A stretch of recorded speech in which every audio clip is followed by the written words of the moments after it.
We're often told that to be charismatic, we need to be on, to be loud, high energy, always talking, always entertaining. But let me ask you something. Think of the most magnetic person you've ever met. That person people naturally gravitate toward. Were they the loudest in the room, or did they have a quiet gravity, the kind that pulls people in without effort?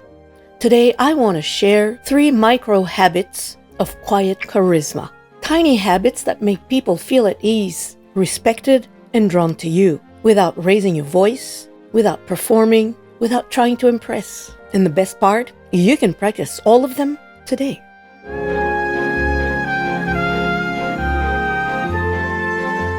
But let me be very clear about something first. Quiet charisma is not being shy. It's not hiding, and it's not shrinking yourself either. Quiet charisma is when your confidence is so solid, you don't need volume to prove it. Loud charisma pushes energy out. Quiet charisma invites people in. Let's learn how to do exactly that today. The first micro habit is something I call the flooding smile. Here's what many people usually do. They see someone they know and they smile immediately.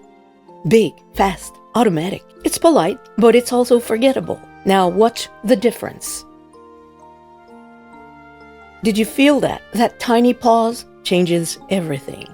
When you wait just 1 second before smiling, the other person feels chosen, seen. Like that smile is meant especially for them. It's not just a reflex you use on everyone. Here's how to practice it.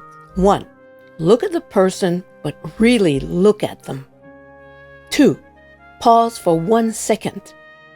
3. Let the smile gently flood your face. Try it with a colleague, at the grocery store, or with someone you see every day. It's subtle, but it creates instant warmth and trust. Micro habit number 2 is even smaller, but surprisingly powerful. It's called the Eyebrow Flash. That's it. This tiny movement is a universal signal of recognition. Across cultures, it says, I see you, I acknowledge you, you're safe with me.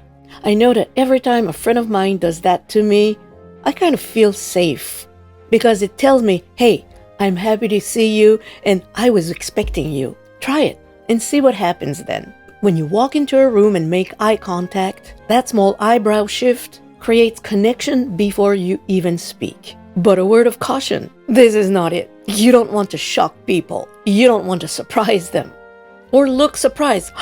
You want the tiniest lift, like you're pleasantly glad to see them.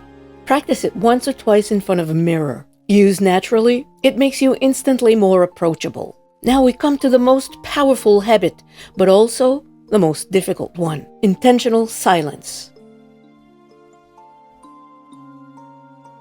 Now, that felt long, didn't it? Most people rush to fill that silence. They start talking faster, they over-explain, they panic a little. But quiet charisma does the opposite.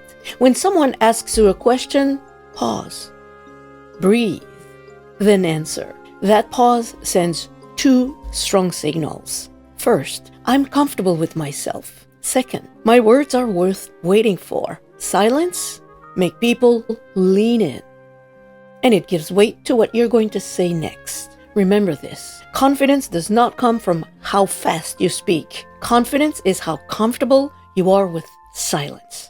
So here are the 3 charisma tools. The flooding smile. Pause, then smile. The eyebrow flash, a tiny signal of recognition. Intentional silence. Let the moment breathe. Charisma isn't about being louder. It's about being present. I want you to try just one and practice it tomorrow. Which one feels most natural to you? And if you think that none of them feels natural, tell me why. How do you feel inside? I'd love to know. And if you've ever found yourself in a cringy moment, quite embarrassing, awkward, in the next video, I'll show you how to handle those situations without losing your control, calm, or your dignity. Subscribe so you don't miss it. And speak clearly, think clearly, and I'll see you in the next video. Goodbye.